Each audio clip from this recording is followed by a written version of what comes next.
Hello সবাইকে স্বাগত আরেকটা নতুন ভিডিওতে। আমি দেবজিৎ আর আমার বন্ধু অয়ন নিয়ে চলে এলাম আর একটা নতুন ভিডিও নিয়ে। আজকে যেহেতু আমার বন্ধু রিজু আসতে পারেনি, সেই জন্য অয়নকে বললাম যে যাওয়ার জন্য, আর অয়নকে নিয়ে আজকে নতুন একটা ভিডিও নিয়ে চলে আসলাম।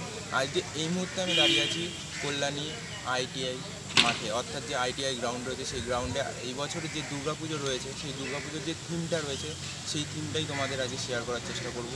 আইটিআই এই বছরের থিম হচ্ছে ব্যাংককের অরুণ মন্দির, আর সেই অরুণ মন্দিরের যে উপস্থাপনা এখানে করা হচ্ছে সেই সম্পূর্ণ ভিডিওটা, সম্পূর্ণ ডিটেলস কীভাবে আসবে, কতটা উচ্চতা এবং কি কি হতে চলেছে সব কিছুই তোমাদের সাথে যতটা সম্ভব শেয়ার করার চেষ্টা করব। তো ভিডিওটা শেষ পর্যন্ত দেখার জন্য অনুরোধ রইল।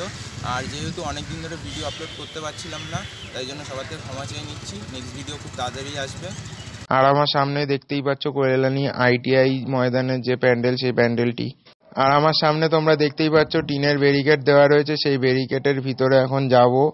আর ভিতরের যে পুরো প্যান্ডেলটা আছে যতটা সম্ভব তোমাদের দেখানোর চেষ্টা করব। এখন কতটা কাজ হয়েছে সেই কাজ সম্পর্কেও আপাতত তোমাদের বলছি যে তোমরা দেখতেই পাচ্ছ বাঁশের কাজ প্রায় হয়ে গেছে, আর বেশি কিছু কাজ নেই বাঁশের। এখন ভিতরে যে কাঠামো রয়েছে সেই সব কাঠামোরই কাজ চলছে, তোমাদের ভিতরটাও দেখাবো। তো ভিডিওটা দেখতে থাকো তোমরা, আশা করি তোমাদের ভালো লাগবে এবং সম্পূর্ণ ডিটেলস যা আছে সবকিছু শেয়ার করার চেষ্টা করব। বছর কল্যাণী আইটিআই ময়দানের যে লুমিনাস ক্লাব রয়েছে তাদের থিম হচ্ছে ব্যাংককের অরুণ মন্দির। আর সেই অরুণ মন্দিরের যে উচ্চতা আশা করা যাচ্ছে তা 150 থেকে 200 ফুটের মধ্যে হতে পারে, সম্ভবত 170 ফুট উচ্চতা হতে পারে। বিগত কিছু বছর ধরে কল্যাণী আইটিআই লুমিনাস ক্লাব একটি অসাধারণ পুজো মণ্ডপ আমাদের উপহার দিচ্ছে। গত বছর তারা চীনের গ্র্যান্ড লিসবো হোটেল এবং তার আগের বছর টুইন টাওয়ার উপহার দিয়েছিল আমাদের, এবং এবছর অরুণ মন্দির। আশা করা যাচ্ছে গত বছরের মতো এবং তার আগের বছরেরই মতো এটাও খুব সুন্দর হতে চলেছে। আর এখন তোমাদের আমি ভিতরের যে মণ্ডপটা রয়েছে সেই মণ্ডপ সজ্জা দেখাচ্ছি। এখানে কিন্তু অলরেডি যে বাঁশের কাজ সেই কাজ হয়ে গেছে এবং তার ওপর কাঠামোর কাজ চলছে। আর সামনে দেখতে পাচ্ছ যে জায়গাটা, সেখানেই কিন্তু প্রতিমা রাখা হবে। টুইন টাওয়ার যে বছর হয়েছিল সেই বছর কিন্তু এটি সবচেয়ে বেশি খ্যাতি লাভ করে। সে বছর অবশ্য আমি আসতে পারিনি, তবে গত বছর আমি এসছিলাম। আর সেই বছরের যে ভিডিওটা আছে সেই ভিডিওটা তোমরা স্ক্রিনে দেখতে পাচ্ছ, সেই ভিডিওর লিঙ্কও আমি ডেসক্রিপশন বক্সে দিয়ে দেবো, তোমরা অবশ্যই গিয়ে একবার চেক করে নেবে। সেখানে কিন্তু আগের বছরের যে থিম রয়েছে সেই থিমটি সম্পর্কে পুরোপুরি দেওয়া রয়েছে। আর আগের বছর আমার আগেই আসার কথা ছিল, তবে আগের বছর আসতে পারিনি, কিন্তু এই বছর এসছি।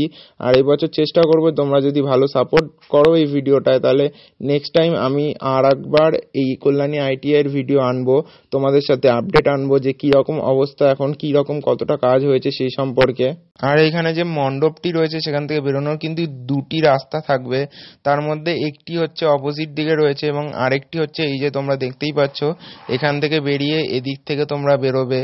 আর এখানে এর পাশেই ঠিক দেখতেই পাচ্ছ এখানে কাঠামোর কাজ হচ্ছে, সম্ভবত জানা যাচ্ছে এবছর ঝিনুকের কাজ হবে, মানে পুরো প্যান্ডেলের ভিতর যে কাজগুলো সেগুলো ঝিনুক দিয়ে করা হবে। আপাতত এইটুকুই জানতে পেরেছি। তো কল্যাণী আইটিআই এর যে লুমিনাস ক্লাব রয়েছে, এই যে দুর্গাপুজোটি হয়ে থাকে সেইখানে আসার সবচেয়ে সোজা উপায়টি হচ্ছে তোমরা যে কোনো জায়গার থেকেই আসো, তো তোমরা কল্যাণী ঘোষপাড়া স্টেশনে, মানে অর্থাৎ যদি ট্রেনে করে আসো তাহলে কল্যাণী ঘোষপাড়া স্টেশনে নেমে খুব সহজেই চলে আসতে পারো কল্যাণী আইটিআই ময়দানে। 5 মিনিটের পথ প্ল্যাটফর্ম থেকে মাত্র নেমেই। কল্যাণী আইটিআই ময়দানের কাজ কত দূর এগিয়েছে সেই বিষয়ে বলতে গেলে বলা যায় আর 2 মাস বাকি পুজোর, আর সেইখানে বাইরের যে বাঁশের কাজ সেই সব কাজ কিন্তু বলা যায় পুরো কমপ্লিট।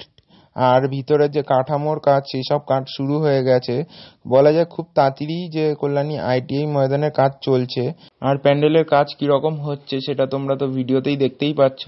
আর কমেন্ট করে জানিও কেমন লাগলো আজকের ভিডিওটি, এবং আগের বছর কারা কারা এসেছিল অবশ্যই কমেন্ট করে জানিও।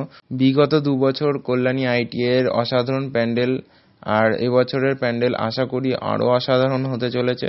আর এটা হয়তো কল্যাণী আইটিআই এর জন্য হ্যাট্রিক হবে, পরপর 3 বছর অসাধারণ পুজো প্যান্ডেল উপহার দেওয়ার জন্য কল্যাণীকে এবং পুরো সারা পশ্চিমবঙ্গকে। গত বছরগুলোর মতোই কলকাতার প্রত্যেকটি বড় বড় পুজোকে টেক্কা দেবে কল্যাণী আইটিআই এর এবছরের দুর্গাপুজো। আশা করি কল্যাণী আইটিআই এবছরও দুর্গাপুজো কাঁপাবে। আইটিআই গ্রাউন্ডের যে লুমিনাস ক্লাবের এবছরের দুর্গাপুজোর যে সম্পূর্ণ টিমটা তোমাদের সাথে শেয়ার করলাম। ভিডিওটা ভালো লাগলে অবশ্যই একটা লাইক করে দিও, চ্যানেল নতুন হলে চ্যানেলটাকে সাবস্ক্রাইব করে দিও এরকমই নতুন নতুন ভিডিও পাওয়ার জন্য। আর বেশি বেশি করে শেয়ার করে দিও যাতে অরুণ মন্দিরের যে কাজ আছে সেটা যে কত দূর হয়েছে সে সম্পর্কে যেন জানতে পারে মানুষে, সেই জন্য। আর আজ এই ভিডিওটা এই পর্যন্তই, নেক্সট ভিডিওতে দেখা হবে, টাটা বাই।